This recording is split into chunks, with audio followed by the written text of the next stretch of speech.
Last month, Francis Wildman and Jane Darling decided to drive a minibus to a refugee camp in Poland to offer transport across the continent to anyone they could help. They've now arrived back in the UK with 10 refugees, including a 10-year-old girl and a dog, to reunite them with sponsors who are based up and down the country, including right here in Cambridgeshire. I am honoured to meet Francis, who joins us now. Francis, welcome to the afternoon show on BBC Radio Cambridgeshire. Thank you very much.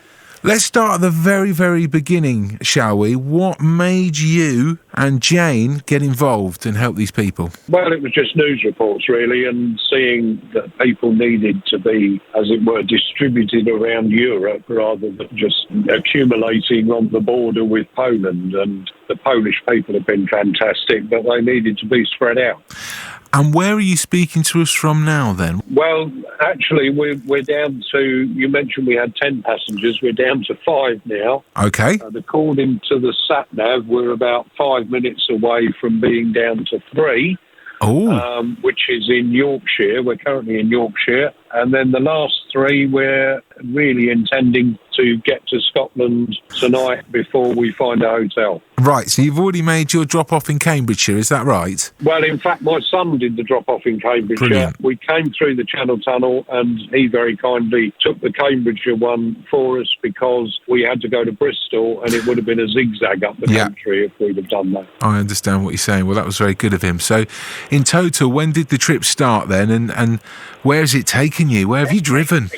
Well, for this trip started very close to the border with Ukraine in Poland. And in fact, I was looking earlier on the sat-nav. Although we're going to go all the way to Scotland, we won't have gone as far going to Scotland as we have done on 2 previous occasions when we've gone to Portugal. Right, OK. You're well versed then in these trips then, Francis? Well, yeah, I mean, there's 2 big godsends. One is Google Translate and the other is the sat-nav. Yeah, which we can hear a little bit about in the background. Tell us about the people then that you've helped, and some of them have come with pets as well. Tell us about their stories. Absolutely. The lady who came to Cambridgeshire was the lady who had a dog on this trip. There was another occasion when we bumped into a chap who said, where are you going? And I said, well, wherever. And he said, well, no, I put that wrong. Where have you come from? I said, we've come from the United Kingdom. And he said, so you want to take people to the United Kingdom? And I said, we'd love to, but then there just was no chance.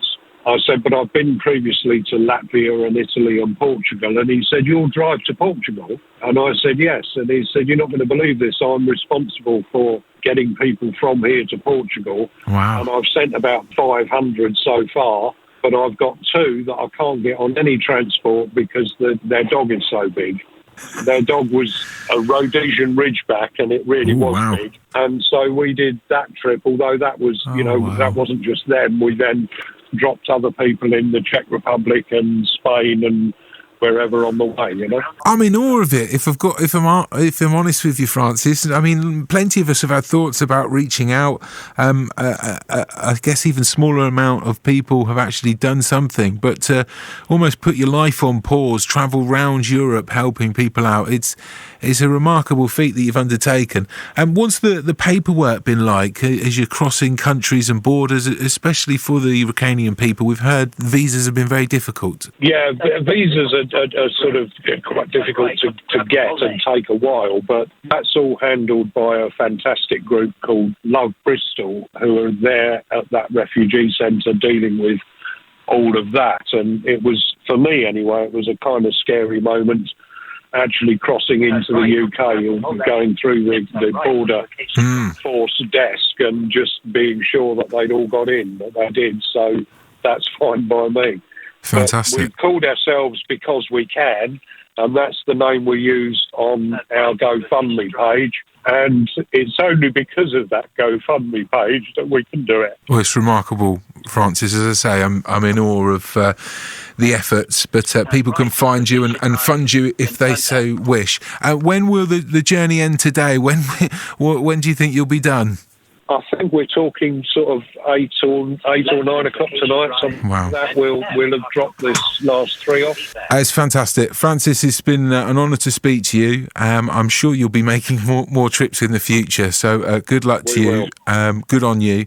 And we salute you. Thank you very much. Wow, what a story. Isn't it great? At this time, all this week, we have been hearing people going the extra mile for people from different countries and who have experienced a tough time, but I'm finding it so inspiring. What a story that is from Francis and, of course, Jane as well, Jane Darling. Deciding to drive a minibus to a refugee camp in Poland.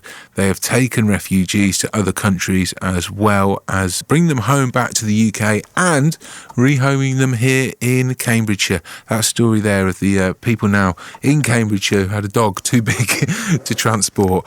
It really is heartwarming stuff. If you know of anyone doing amazing things, let us know. You could, if they're from Cambridgeshire as well, nominate them for a Make a Difference award.